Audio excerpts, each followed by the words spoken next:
몸은 보리의 나무요, 보리수. 마음은 맑은 거울 때와 같다. 때때로 불식은 털어낸다 이 말이죠, 그죠? 때때로 부지런히 불식하면 털어내면은 어느 틈에 이 명경의 진의 티끌과 먼지가 없지 않게 하라 이 말이지, 그치? 야기하다. 야기하다, 야자. 약사야. 이래 되죠? 네.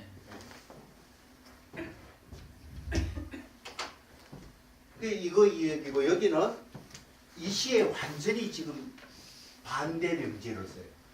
이 보리인데 보리는 본래 나무가 아니다.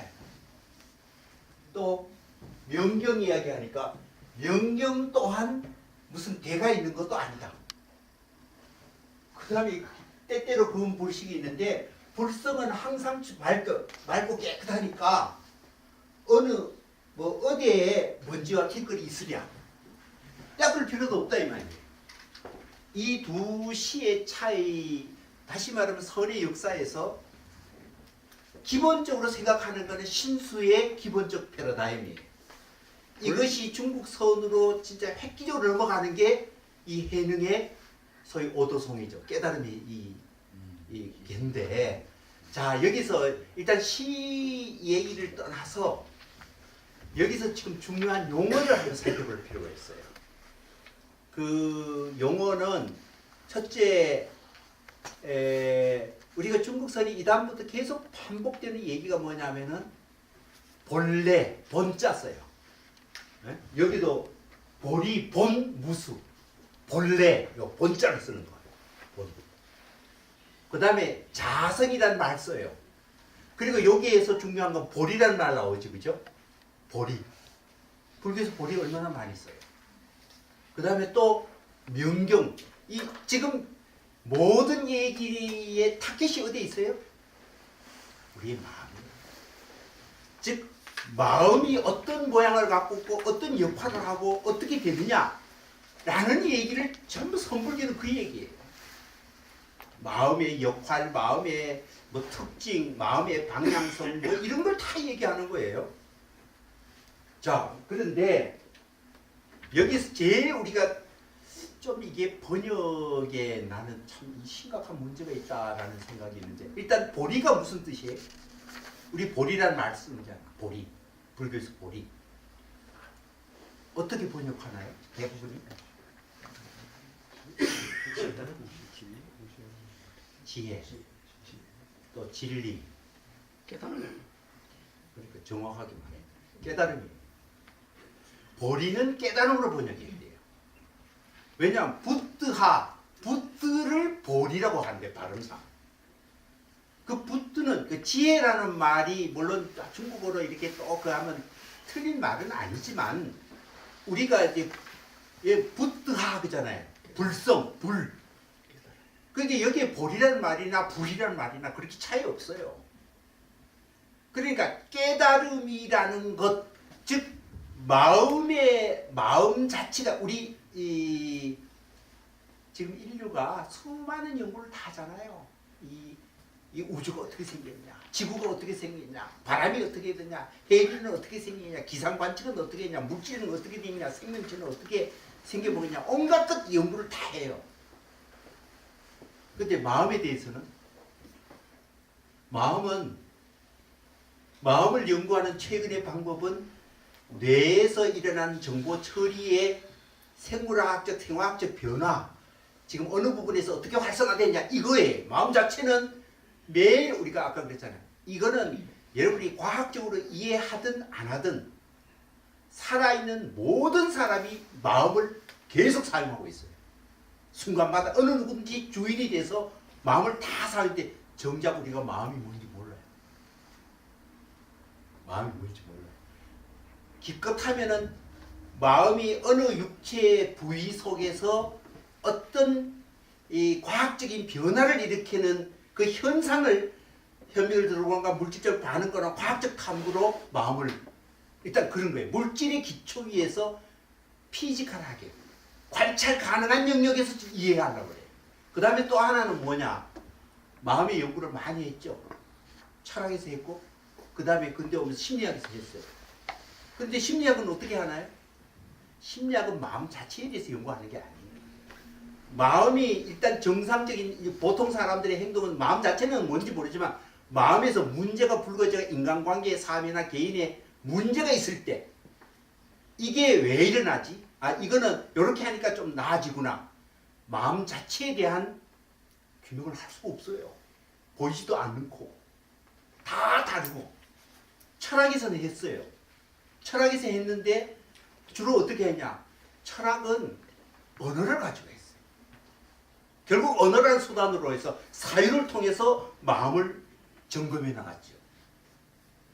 그런데 이 지금 불교에서 이 마음이라는 게 뭐냐 할 때 마음의 가장 핵심적인 건 뒤에 엉킨 게 뭐냐면 언어, 이 마음 속에 언어라는 인간이 발명하는 미디어를 내적으로 집어넣고 마음의 활용력을 아주 크게 운영을 잘했어요. 그러니까 세상에 그러니까 지난번에 제 이 강의 첫 번째 제 강의가 앞부분에 시간에 비례해서 진도가 무척 지금 느리고 있잖아요. 그죠? 그 왜 그러냐? 지금 얘기하는 게 빗나간 얘기 재밌게 하려고 하는 물론 그것도 제 나름대로 있지만 근본적으로는 이 얘기가 나중에 이 전체 하는데 다 필요하기 때문에 미리 깔아놓는 얘기들이에요. 대체로. 전부 대체로 그런 거예요. 그러니까 철학자들이 마음은 말로 즉 마음의 한 부분을 가지고 말과 행동으로 계속 얘기하는데 그 말을 통해서 마음을 추적하는 거죠. 정작 마음을 볼 수가 없어요. 아무도 못 보니까. 왜 여러분 뭐 추상적이고 그러니까 말로 가지고 마음을 규명하는 것도 지금 이 선불교에 의하면 이게 궁극적으로 문제가 있는 거예요. 즉 언어의 사용, 마음 위에서 언어라는 수단을 사용해서 마음을 부리는데 그 언어적으로 표현된 걸 가지고는 마음하고는 이게 일치시켜서 분석할 수가 없는 거다. 이게. 본질적으로 그게 심각한 문제가 있다 이렇게 얘기해요. 뭐 당장 한계가 있어요. 과학이라는 건 뭐냐? 검증 가능한다는 검증하는 기본적으로 관찰이에요. 추론 가지고도 언어니까 문제가 되고 마음은 보이지 않는데 마음의 현상을 우리 육체 위에서 들어가는 현상을 과학적으로 해가 추적하려는 것도 문제가 있잖아요. 그렇게 사람들이 웃기죠. 우리가 모든 사람이 매일매일 부리고 있는 마음이 실제로 뭔지 몰라요. 우리가 사는 게 그런 거예요. 심각한 거예요, 사실은. 그런데 이 마음에 대해서 이 선불교에서 이 극단적인 이 변화에 그 문제가 탁 노출돼요. 요게 노출되는데 일단 여기 핵심되는 용어가 볼이라는 말이에요. 마음에는 우리가 일반적으로 지식을 통해 언어를 통해서 외부 대상을 언어로 표시해서 응용을 해서 외부 세계에 적응을 잘하고 또는 컨트롤하고 만들어내고 이 언어라는 기가 막힌 수단을 통해서 마음의 사용 용도를 엄청나게 업그레이드 했어요. 그러니까 마음에서 언어는 분리 불가능할 정도로 즉 언어를 집어넣기 때문에 생각도 되는 거예요. 언어 없이 생각하는 게 굉장히 힘들어요. 그 중에 참고로 다음 책에 나오면요. 운문이 설봉에 진짜 운문이 나오는데 6책이 나와요. 거기에 보면 운문을 아주 즉각적으로 하는데 운문이 누구인데 설봉의 제자지만 운문의 깨달음에 결정적이 하는 게 아주 특이한 사람 즉 임재의 선배가 되는 목주라는 분이 있어요. 진존숙이라는 분인데 아주 특이한 분인데 이 양반은 사람 오면은 뭐같이 탁 듣고 말해봐 이래요. 그럼 뭘 말하는 말인가? 이래 올 때는 쫓아보내요. 당장 쫓아보내요. 그런데 어느 날 운문도 3번이나 뭐 찾아봤다가 이 뭐야? 말해봐. 그 당장 외가지 딱 붙들고 말해봐. 얼떨떨해 그러면 만날 쫓겨났어요. 3번째 또 말해봐. 이렇게 황당하다고 그러니까 쫓아내요. 쫓아내가 문을 탁 닫는데 발이 한쪽 덜 받아 탁 닦여 발이 여기 끼었어. 그러니까 죽는다고 그러다가 깨우쳤어. 그럼 무슨 말일까요, 그게? 사유라는 언어라는 수단 너 딱 버리고 마음 진짜가 순간적으로 아야 할 때는 아무런 계산이 없어요. 사유의 과정이 안 들어가요. 이게 진짜 마음의 한 부분이에요. 그런 식으로 해요. 즉, 이 우리 마음이 언어의 뒤엉켜이기 때문에 마음 자체가 갖고 있는 이거를 우리가 탐색이 굉장히 여러 가지 이제 방법상으로 굉장히 어려움이 있는 거예요. 우리가 전부 다 언어로 탐색하기가 언어하고 이 마음하고 뒤엉켜가지고 언어를 보고 마음 자체를 어떻게 규명하는 방법도 안 되고, 그렇다고 생물학의 뇌과학처럼 생물학적인 어떤 무슨 신경 반응을 갖다가 추적해가지고 어떤 활성화된 패턴을 이렇게 보고 그걸 마음은 이럴 것이다 하고 대응시키는 것도 문제가 심각하고 마음 자체를 잘 몰라요. 그래서 자, 그런데 한 가지는 뭐냐면은 이 선불교에서는 우리가 매일 부리고 있는 마음에 이 마음 자체가 아주 굉장히 뛰어난 독특한 능력이 있다는 거예요. 이게 뭐냐? 이게 깨달음이에요. 이거는 언어의 길을 밟고 올라서 깨달음이 올라갈 수 없어요. 이건 전혀 없어요. 그러니까 마음 자체는 요즘 이제 언어로 표현하면 지난 시간에도 얘기했는데 바로 이게 견 있는 거예요. 마음은 마음을 관찰할 수 있어요. 놀라운 기능이에요. 마음의 응용 능력, 마음을 언어를 타고 어떤 문제를 대상화시켜가 보는 능력도 있지만 마음은 마음 스스로를 스스로 관찰할 수 있어요. 마음은 스스로를 자기 관찰이 가능해요. 이럴 때 그 마음의 불인 자체를 다 봐요. 여기서 우리는 그 틀 구조를 보고 구조에서 자기가 빠진 구조에서 깨어날 수 있어요. 깨치고 그 패턴에서 벗어날 수 있는 힘이 있어요. 이걸 우리는 깨달음이라고 해요. 그게 부드하예요. 그게 깨달음이에요. 그게. 근데 마음 자체의 깨달음이라는 것은 존재하는 거예요. 마음의 깨달음이 마음의 정보 처리 능력하고는 전혀 다른 차원의 얘기다. 마음은 자기, 근데 이 마음의 깨달음은 어디서 오나요? 여기서 이제 그런 말이 많이 나와요. 자, 우리 몸이 이게 앞에 신수에 보면 몸이라는 우리의 신체라는 것은 깨달음의 나무, 즉 우리 몸이라는 신체가 있고 그 위에 생각이 육체 위에 우리 뇌가 하고 마음이 있으니까 마음에서 이 진짜 뿌리는 우리 신체다. 우리 신체 위에서 정신활동을 하니까 어쩌면은 이 신체 기초 위에 신체는 깨달음의 나무다. 이렇게 말하는 거예요. 우리에게 일반적 상식이에요. 뭐 몸이 없어져 버리면 정신이 없지 뭐. 정신이라는 게 몸의 기초 위에 벗어나면 뭐가 따로 있겠어. 아주 분명하죠. 그러니까 그런 점에서 몸이라는 것은 깨달음의 나무요. 그러니까 깨달음의 가지를 타고 어떻든 이거는 좀 제가 요즘 제가 비디오를 다시 이렇게 리뷰해보니까 제가 좀 더 어렵게 나오구나. 지금 반성을 하고 있어서 가능하면 안 들어가는데 양자역학, 그래도 제가요 이 강의하는데 굉장히 요즘 시대에 양자역학적 세계를 이해를 해야 우리가 알고자 하는 벽암도 이해한다고 저는 개인적으로 믿고 있어요. 그래서 양자역학을 시간 날 때마다 조금씩 얘기를 해나갈 거예요. 해나갈 건데 양자역학은 원자를 속에 양자적 현상이 일어나요. 그런데 우리 육체는 고도로 생물학적으로 이 그러자면 양자라는 부분은 막 뚜께 막 쌓여가지고 이거는 거시세기가 돼버려요. 육신은. 그러려면 양자가 활동하는데 이게 잘 안 돼요. 즉 구조가 돼가 물질화가 돼버리면 조직이 만들어면은 질서가 만들어지고 질서의 필드 속에 들어오면은 그런 게 잘 안 돼요. 우리 물질적 세계는 가두어져 있어요. 특정한 필드 속에 가두어가 시스템 구조 속에 딱 빠져들어가면은 양자라는 그 신비한 활동이 안 일어나요.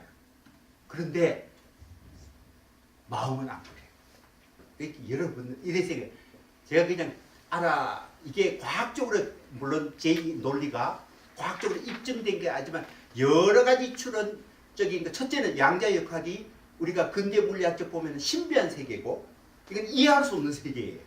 그게 물질의 기초 세계예요. 이제 그런 거를 한번 얘기하고, 그러면 우리는 물질적인 질서와 조직 속에 있기 때문에 우리가 그렇게 잘 안 돼. 그러나 마음은 물질적 구조 속에 초월해서 특수한 활동, 마치 양자 비약이나 양자 얽힘처럼 우리 마음은 마음대로 마치 우리 의식이 양자를 스스로 인식하면서 우리가 부리는 것처럼 우리 육체의 제한성과 질서와 조직을 뛰어넘어서 굉장히 자유롭게 움직여요. 우리 마음이라는 활동이. 예, 어느 누구도 검증 못했어요. 못했지만 우리는 현실적으로 마음이라는 것은 신비한 현상입니다. 그러니까 이제까지는 그것을 근대 과학적, 수학적 모델이고 기계적이고 결정론적 세계관에서 마음을 규명하려고 해서 그건 안 돼요. 그걸 넘어서는 게 우리 마음이에요. 이제 그 얘기를 일단 하고 싶어요. 지금 이 두 시를 보면은 인간에게 정신연사, 즉 마음이라는 것은 본질적 능력이 여기에 자성이란 본래라는 말 쓰잖아. 어? 그게 본이라는 깨달음이라는 거는 본래 어떤 물질적 구조 속에서 거기에 영향을 받은 나무처럼 기초 위에서 정신이 만들고 거기서 어떤 부수적으로 나온 게 아니다. 깨달음이라는 거는 그러니까 본래적인 거다. 즉 정신 자체가 갖고 있는 능력이다. 마음이 자체가 갖고 있는 능력이다. 이 본래라는 말을 써요. 본래라는 건 이거 뭐냐? 갈고 닦고 훈련받아가 업그레이드해서 얻은 게 아니다 이 말이에요. 업그레이드해서 얻은 본래부터 신비한 우리 생체 유기체가 마치 양자적인 집합체를 부릴 수 있는 창조기처럼 유기체가 그런 능력을 만들 수 있는 그런 것이 우리 인간이 갖고 있다. 마치 우주로 확 한순간에 순식간에 뻗어나갈 그 파동을 생성해서 뿌릴 수 있는 그런 독특한 존재다. 그게 정신. 그래서 이 정신현상은 볼이라는 자기 자각적 능력이 있는 존재다. 이거는 정보를 외부에서 언어를 통해서 정보를 처리해서 계속 업데이트 해가지고 마침 도달하는 그런 거하고 질적으로 다. 그러니까 외부에서 획득되는 성격이 아니라 이 정신이 자체가 갖고 있는 고유한 능력이다. 그래서 본래, 자성 이런 말 써요. 이 정신에 대해서 이 정도의 특수성이 있다는 걸 항상 우리가 염두에 둬야 된다는 거예요.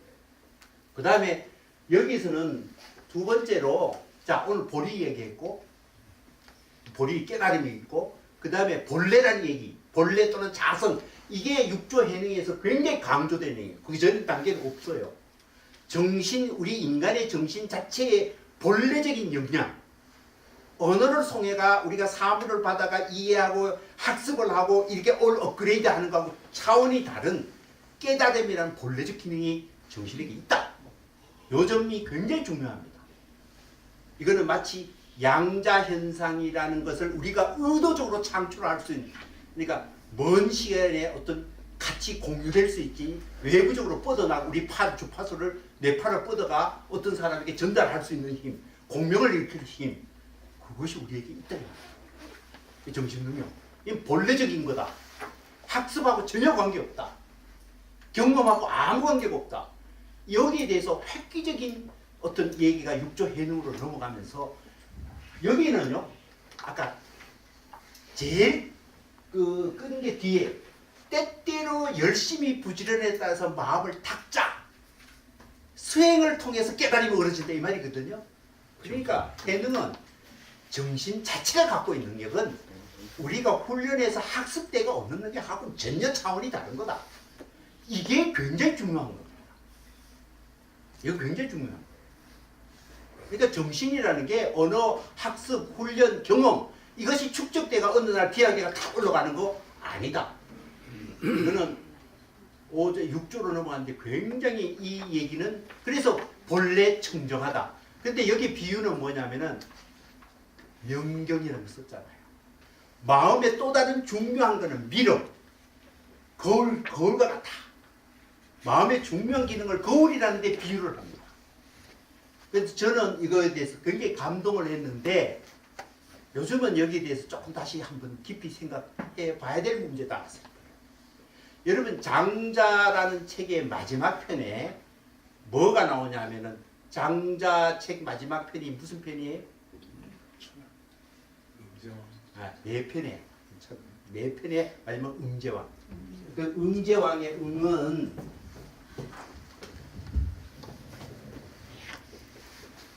교수님 저 해능시 있잖아요. 상 불성 청정 대신에 본래 무일물로 되어 있네요 여기는요. 책에. 이게 몇 가지 버전이 있어요. 아 그래요? 그다음 밑에 그저 하처 유 하초도 뭐 저거 야자로 되어 있고. 예예. 야 그래 야 이렇게 이 U자로 된 데도 있어요. 이게 판본마다 좀 달라요. 근데 제가 지금 글자에 무슨 그 판본이 여러 가 있거든요. 근데 그것이 뭐 저 정보가 맞느냐 틀리냐 그게 뭐 중요한 게 아니고 우리가 여기서 인간 정신에 대한 인간 마음에 대해서 이 전환기에 어떤 생각에서 어떤 생각으로 넘어가느냐 인간의 마음을 어떻게 바라보느냐 이게 중요하기 때문에 거기에 포인트를 두고 들어주시면 감사하겠습니다. 여기에 응제왕의 응은 뭐라 그러냐면 제왕이 우리가 이 세상에 살 때 자신의 인생의 주인공 그걸 제왕이라고 해요. 여러분 인생 살아가는데 자신이 이 우주의 전부라고 생각하고 내가 제왕처럼 살아가기 위해서 마음 씀씀이를 어떻게 해야 될까? 그때 응제왕 제왕의 형용사가 제왕의 마음 씀씀을 응자 하나로 딱 이야기해요. 그 이 응을 어디에 버렸냐? 이게 거울에 비유해요.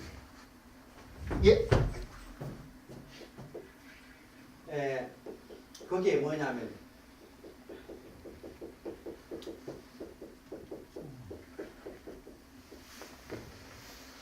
응이 부장. 거울은 바깥에서 오는 걸 그대로 비춰줘가지고 쑥 보냈지 거울이 정보를 받아가지고 자기인데 저장을 안 해요. 그냥 흐르면 석회가 일로 툭 튕기고 일로 거울이 반사만 하잖아요. 응이 부장. 이게 우리 마음씀의 핵심이다라고 얘기를 해요. 장자는. 왜 여러분들이 누구 말하면 그걸 뭐해? 컴파일 쌓아두잖아요. 네가 언제 그 말했지 내 가만두는 거 봐. 딱 기억에 저장을 해가지고 쌓아두고 이거 안 뿌려요. 그러니까 거울은 오면은 그냥 툭 튕기고 또 자기는 아무런 그러니까 남기지 않죠. 기억으로 저장하지 않죠. 그러니까 마음씀을 그냥 흐르는 물대로 비쳤다가 보내고 비쳤다가 보내고 그러면 내 마음 전혀 안 다치죠.